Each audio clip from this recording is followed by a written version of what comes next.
Angeli waktu pada saat itu mungkin pikirannya kan, wah papa kejam banget, papa gimana gitu kan ya. Dan ternyata ya memang orang tua itu dan anak punya dua perspektif yang berbeda gitu ya. Yes.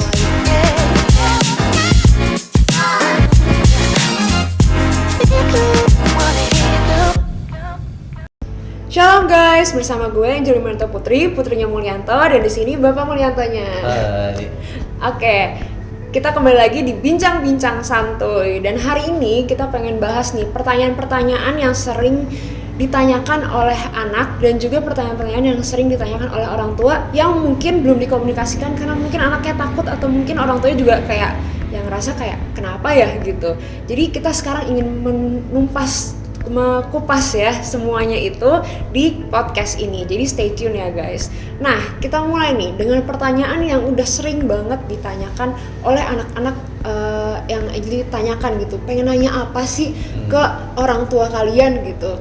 Dan pertanyaan ini yang mungkin paling banyak gitu yang ditanyakan adalah kenapa sih orang tua itu overprotective banget, mungkin protektif hingga overprotective hingga kita rasanya tuh kayak kok jahat banget sih, apa-apa nggak boleh gitu ya, ini itu nggak boleh. Kenapa rasanya orang tua tuh kayak kekang kita banget gitu loh. Nah, gimana sih tanggapan papa? Oke. Sebenarnya orang tua itu bukan overprotective, tapi pasti setiap orang tua punya kekhawatiran dan punya beberapa alasan lah kenapa mereka protect anaknya. Ya contoh lah kayak misalnya Angeli waktu itu mau izin perpisahan ke Bali sama teman-teman SMA kan. Nah papa kan nggak kasih. Ya mungkin waktu Angeli waktu pada saat itu mungkin pikirannya kan, wah papa kejam banget, papa gimana gitu kan ya. Tapi waktu Angeli izin mau pergi sama teman-teman SMP-nya kan waktu itu ke Singapura gitu. Nah papa izinin. Nah apa bedanya gitu ya? Yang Singapura kok boleh, yang Bali nggak boleh. Nah kalau yang Singapura kan papa tahu si teman-teman Angeli siapa aja, keluarganya seperti apa. Nah kalau yang Bali papa kan nggak kenal. Angeli pergi sama siapa dan keluarganya semacam seperti apa, papa nggak tahu. Nah, tapi waktu setelah lewat, waktu berjalan, nah pelajaran apa yang Angeli dapetin dari hal itu? Yang tadi mungkin awalnya pikir, wah kejam nih papa nih kan gitu. Mungkin bisa share ya? Iya. Setelah melewati itu juga gitu ya, awalnya memang gue kayak sedih gitu ya, kayak gue nggak bisa perpisahan sama teman-teman gue di Bali gitu kan, sama teman SMA gue. Tapi gue juga kaget gitu, yang lebih jauh gitu ya ke Singapura boleh gitu sama teman-teman gue. Nah ternyata saat gue melewati itu semua gitu ya, ya mungkin karena gue pemikirannya masih pendek gitu, gue mungkin masih lihatnya hal kecil aja. Gue saat izin ke Bali gitu, gue gak ada kayak niat kayak yuk kita pergi ke clubbing yuk gitu kan, gak ada gitu. Gue cuma mikir oke, gue mau ke Bali, gue pengen cobain kuliner di sana, gue udah lama banget gak kesana, gue pengen lihat pemandangannya yang enak gitu kan, terus gue pengen ke Jimbaran gitu kan, makan ikan di pinggir pantai gitu. Gue cuma mikirnya gitu doang gitu. Tapi ya bokap gue mungkin melihat hal lebih jauh lagi gitu, dan ternyata bener aja gitu, gue jauh lebih damai sejahtera di Singapura sama teman-teman gue. Dan saat teman-teman gue yang ke Bali itu balik, mereka cerita gitu, mereka ternyata nggak enjoy, nggak seneng di sana karena satu dan lain hal gitu ya, dan kita juga campur dengan geng lain gitu, jadi nggak cocok. Terus habis itu juga ternyata mereka ke tempat yang udah pasti papa nggak bolehin gitu ya, dan juga mereka naik motor yang pasti papa juga nggak bolehin gitu ya. Jadinya kayak oh ya udah bersyukur banget deh gue dengerin papa gitu, karena kayak oh ya orang tua tuh udah kayaknya udah mikirnya lebih jauh, lebih panjang gitu daripada kita yang kayak cuma mikirnya kayak pendek gitu, kayak lah kenapa gitu kan gitu sih. Kalau papa sendiri gimana? Ada pertanyaan nggak gitu Ya. dari orang tua? Ya pasti. Jadi kalau dulu papa kan pernah jadi anak juga gitu. Tapi bedanya kalau orang tua papa misalnya mama papa bilang nggak boleh, udah nggak boleh udah. Nah tapi kalau anak sekarang, anak zaman now gitu ya, kalau nggak boleh pasti tanya kenapa nggak boleh, kenapa ini kan selalu diperdebatkan gitu ya, selalu didebatkan. Nah boleh dong cerita juga dong supaya orang-orang tua zaman now juga biar ngerti juga tentang anak zaman now. Iya, oke. Nah, kalau misalkan kita gitu ya, kita kan mungkin balik lagi mikirnya hal-hal kecil aja gitu kan. Kayak kita ngelihatnya, contohnya nih misalkan hal yang tidak diperbolehkan, mungkin ya kayak agak susah gitu ya izin sama papa tuh mungkin pulang malam gitu. Nah, itu kita kan mikirnya gini ya, kayak kalau misalkan zaman dulu, zaman orang tua mungkin bahaya karena sistem keamanan mungkin belum sebagus sekarang gitu ya, atau dulu kan belum banyak kendaraan gitu ya, jadinya orang tua tuh mungkin jalan kaki gitu kan, terus atau mungkin naik sepeda yang lebih gampang gitu diculik. Kalau misalnya kita mikir takut orang tua, mungkin orang tua kita takut nih kalau kita diculik gitu kan. Terus juga lampu juga penerangan sekarang juga udah lebih bagus gitu kan, terus sistem keamanan udah lebih bagus, dan kita pakai mobil pribadi gitu atau mungkin kendaraan pribadi yang kita rasa kayak kayaknya udah jauh lebih aman gitu. Makanya kenapa sih gitu, mungkin Angel bisa tanya lagi gitu ya, kenapa ya Pak? Mungkin ada yang penasaran juga gitu, kenapa sih kalau misalkan kayak pulang malam tuh nggak boleh gitu atau gimana? Sebenarnya bukan pulang malam atau pulang siangnya gitu ya. Jadi tapi kemananya dan tujuannya apa? Nah, orang tua kan perlu tahu di situ. Jadi contoh misalnya Angeli pulang malam karena ada acara gladi resik di gereja, pasti orang tua kan ngerti, oh iya acaranya tujuannya gladi resik bersama siapa? Pasti teman gereja, kakak rohani juga pasti di situ ada. Ya kan pasti kita tahu tujuannya udah benar. Nah tapi kalau perginya siang lama pun juga, ya orang tua juga pasti tanya kenapa? Kemana, ya kan tujuannya apa. Jadi bukan masalah malam atau siang, tapi tujuannya jelas dan bersama siapanya. Jadi itulah yang membuat pertimbangan orang tua gitu. Oh jadi begitu guys ternyata. Dan ternyata ya memang orang tua itu dan anak punya dua perspektif yang berbeda gitu ya. Yes. Selain karena beda umur yang sangat jauh tentunya, dan juga beda generasi gitu, makanya kita punya perspektif yang berbeda gitu. Makanya ya kita butuh gitu ya komunikasi dua arah. Yes. Gitu ya, kita saling tanya gitu, kenapa ya papa nggak bolehin ini, atau mungkin papa juga nanya gitu kan, atau mungkin papa bisa menjelaskan dengan baik-baik gitu ya, kayak Betul. ternyata begini begitu gitu. Jadi kita juga lebih saling mengerti ya, saling Betul. mengerti Perlu pandangan. keterbukaan. Yes, jadi kita kayak bisa mengerti pandangan orang tua dan pandangan dari anak juga gitu. Dan gue juga rekomen banget gitu ke kalian, untuk kalian tuh bisa terbuka sama orang tua kalian, bisa curhat dengan orang tua kalian, dan menerima nasihat-nasihat dari orang tua. Kenapa sih? Gue pengen share sedikit gitu ya, cerita dari 1 Raja-Raja 12, itu cukup panjang, tapi gue ceritakan sedikit aja. Tapi kalau kalian mau lebih detailnya lagi, kalian boleh buka di Alkitab 1 Raja-Raja 12. Tapi sedikit gue pengen buka gitu ya. Jadi di mana Rehabeam itu rakyatnya tuh ya menanyakan gitu, ngomong ke dia, nggak secara langsung ya, tapi kayak dipertanyakan gitu, bahwa di ayat 4, jadi rakyat itu bilang gitu, ayahmu telah memberatkan tanggungan kami, maka sekarang ringankanlah pekerjaan yang sukar yang dibebankan ayahmu, dan tanggungan yang berat yang dipikulnya kepada kami, supaya kami menjadi hambamu. Nah, si Rehabeam minta 2 hari gitu buat menanyakan nasihat gitu kepada orang-orang. Pertama, Rehabeam bertanya kepada penasehat-penasehat yang udah tua-tua nih, penasehat ayahnya gitu kan. Dan penasehat yang udah tua-tua itu bilang di ayat 7, mereka berkata, jika hari ini engkau menjadi hamba rakyat, mau mengabdi kepada mereka dan menjawab mereka dengan kata-kata yang baik, maka mereka menjadi hamba-hambamu sepanjang waktu. Nah, tapi si Rehabeam juga menanyakan gitu kepada anak-anak muda sebayanya. Dia nanya dan mereka menjawab seperti ini.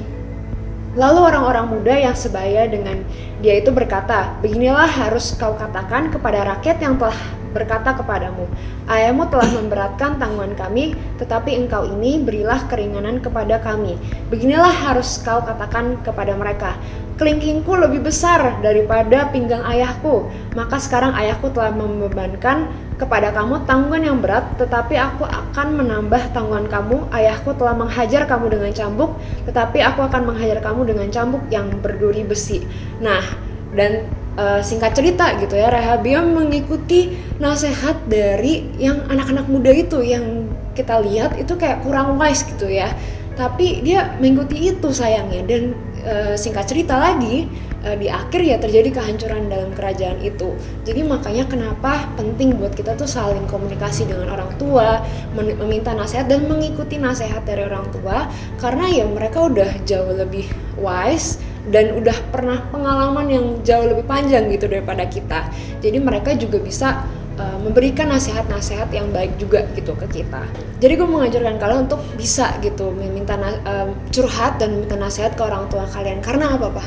Ya pastinya orang tua itu sebenarnya coach dan mentor yang terbaik. Karena dia tahu kekuatan kita dan kelemahan kita. Satu. Kedua, pastinya orang tua kita mau kasih yang terbaik buat kita. Dan ketiga, mereka ini tuh sudah pengalaman. Jadi mungkin kalian belum sampai di situ, dia udah ngalamin.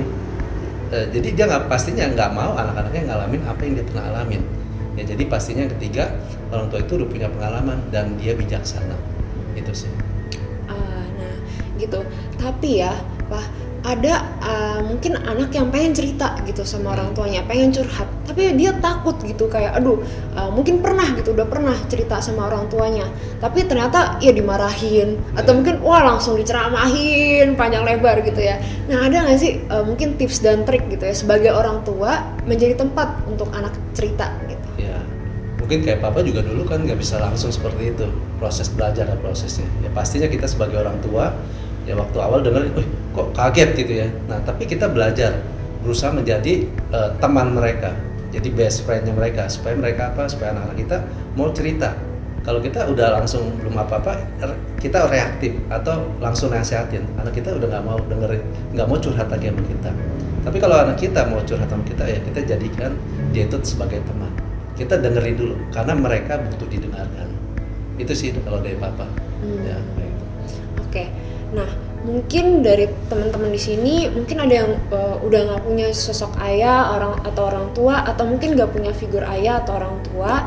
Nah, di sini di 180 kita punya namanya small group, di mana kita itu punya small group leaders yang bisa jadi tempat curhat kita, safe person kita untuk kita curhat dan cerita, dan tentunya mereka udah dibekali dengan nilai-nilai firman Tuhan. Jadinya mereka bisa memberikan kalian nasihat juga yang sesuai firman Tuhan. Dan di sini juga pastinya ada kakak-kakak pembina 180 yang sangat perhatian banget sama kita, yang bisa menjadi orang tua rohani kita. Dan mungkin Papa sendiri kan pernah cerita gitu ya, kalau Papa tuh dari kecil nggak punya sosok ayah atau figur ayah. Tapi menurut Angelie, Papa bisa menjadi sosok dan figur ayah yang baik buat Angelie dan dede-dede. Dan Papa juga saat muda gitu ya, kayak ya baik-baik aja gitu, kayak melayani, bahkan kan rajin ke gereja, rajin ibadah, sehingga melayani dan mengajarkan Angelie juga gitu tentang melayani Tuhan dan ya takut akan Tuhan gitu sejak muda.